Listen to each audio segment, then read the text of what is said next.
Bismillahirrahmanirrahim. Assalamualaikum warahmatullahi wabarakatuh. Alhamdulillahirabbil alamin wassalatu wassalamu ala asyrafil anbiya'i wal mursalin sayyidina maulana Muhammad wa ala alihi wa sahbihi ajma'in. Qala subhanaka la ilma lana illa ma 'allamtana innaka antal alimul hakim. Wa la hawla wa la quwwata illa billahil aliyyil azim. Allahumma shalli ala sayyidina Muhammad al-fatihi lima ughliq wal khatimi lima sabaq. Nasiril haqqi bil haqq wal hadi ila siratikal mustaqim. Sallallahu alaihi wa ala alihi wa sahbihi haqqa qadrihi wa miqdaril azim. Bismillahirrahmanirrahim. Wa rasulil karim wal malaikatil muqarrabin. Wassalatu wassalamu alayka ya sayyidi ya Rasulullah. Khudh bi yadi qalat sayyidati adrikni. La ilaha illallah wahdahu la syarika lah, lahu mulku wa lahul hamdu wa huwa ala kulli syai'in qadir. Ma ba'd. Ya, alhamdulillah, syukur kita kepada Allah Subhanahu wa taala kerana diberikan peluang kepada kita untuk menyambung pembacaan kitab hadis Syama'il Muhammadiyah pada siri yang kedua, dan insyaAllah pada petang ini kita akan masuk pada hadis yang pertama dan pada bab yang pertama insyaAllah. Bab yang pertama ini menceritakan tentang ma ja'a fi khalqi Rasulullah sallallahu alaihi wasallam, yakni ciri-ciri fizikal Rasulullah sallallahu alaihi wasallam.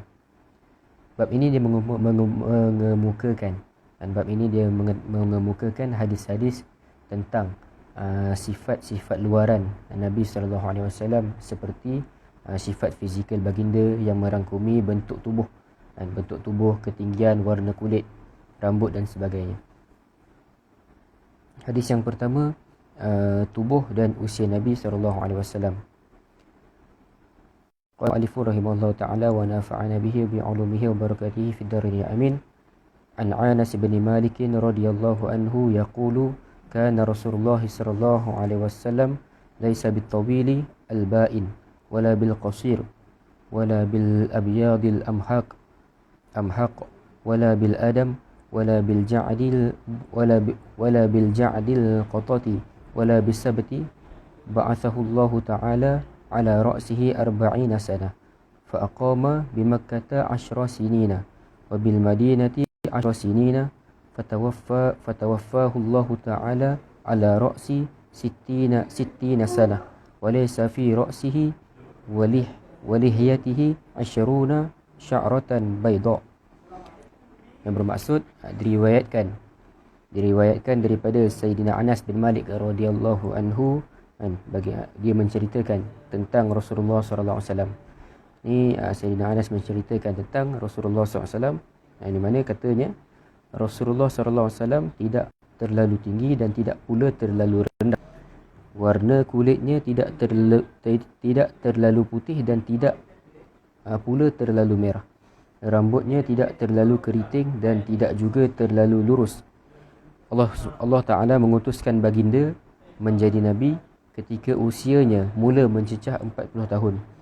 Baginda tinggal di Mekah, yakni selepas dilantik menjadi Rasul. Baginda tinggal di Mekah selepas dilantik menjadi Rasul selama 10 tahun, dan di Madinah juga selama 10 tahun. Setelah itu baginda diwafatkan Allah Ta'ala ketika di awal usia 60 tahun.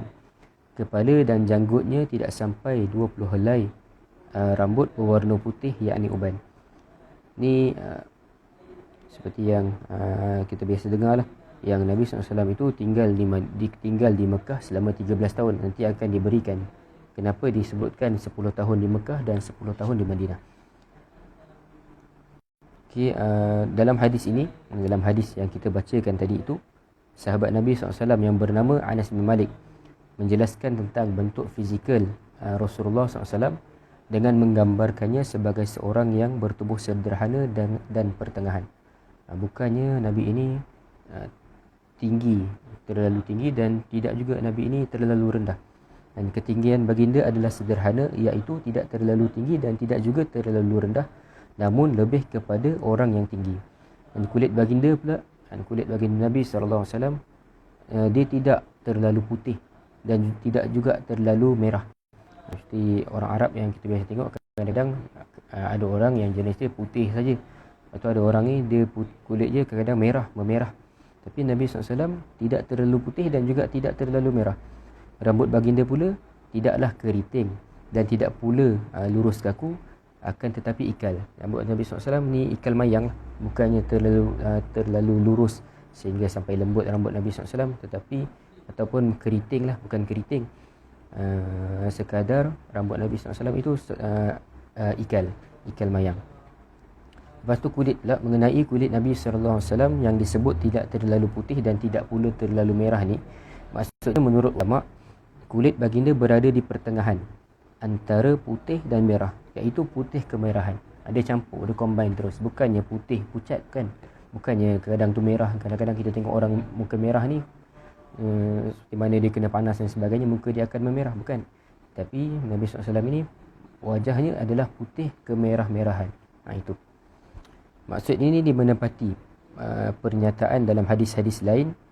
Dalam hadis lain yang menyebutkan bahawa kulit Nabi SAW sebagai al-harul launi, iaitu kulit putih bercahaya atau bersinar kerana bercampur warna kemerahan. Lebih jelas lagi pernyataan dalam hadis dalam Sunan Al-Baihaqi yang menyebutkan kana abyadu mushraban yabaduhu bihamra. Maksudnya ini dalam Sunan Al-Baihaqi lah. Imam Al-Baihaqi menyebutkan kulit Nabi SAW ni, Nabi SAW berkulit putih, iaitu putih yang bercampur dengan kemerahan.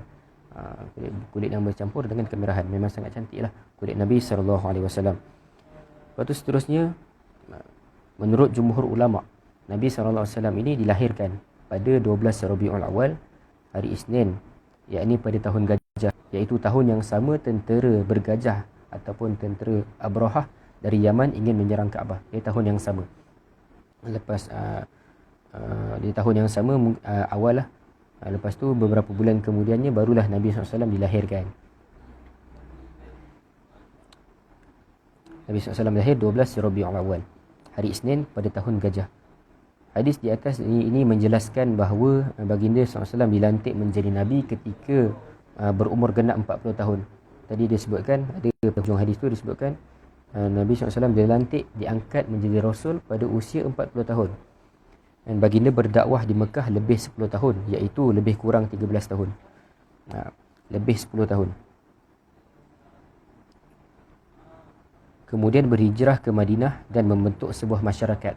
Dan kemudian berhijrah lepas daripada lebih daripada 10 tahun Nabi berdakwah di Mekah, lebih daripada 10 tahun, yakni lebih kurang dalam 13 tahun tempohnya.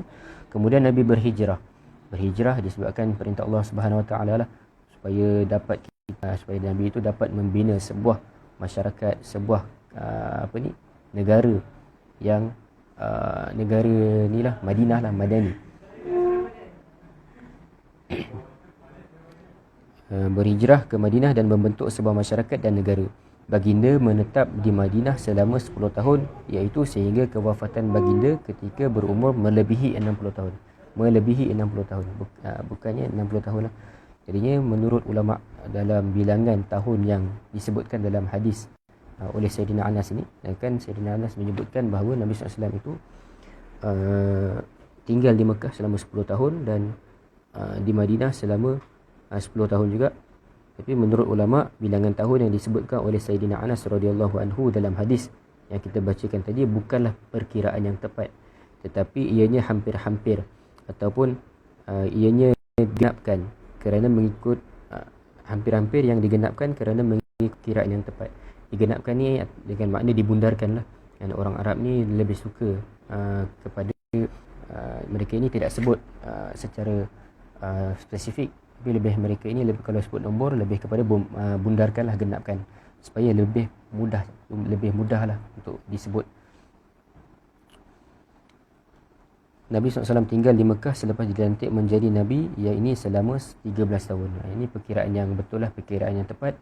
Nabi SAW tinggal di Mekah selepas sahaja dilantik menjadi Rasul adalah selama 13 tahun. Nabi SAW berdakwah di Mekah selama 13 tahun. Kemudiannya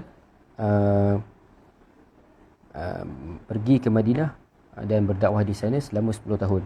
Dan Nabi SAW begitu jugalah, Nabi SAW ini baginda wafat ketika berusia 63 tahun lah, bukannya 60 tahun. Yang Sayyidina Anas sebutkan tadi, Nabi SAW wafat pada umur 60 tahun.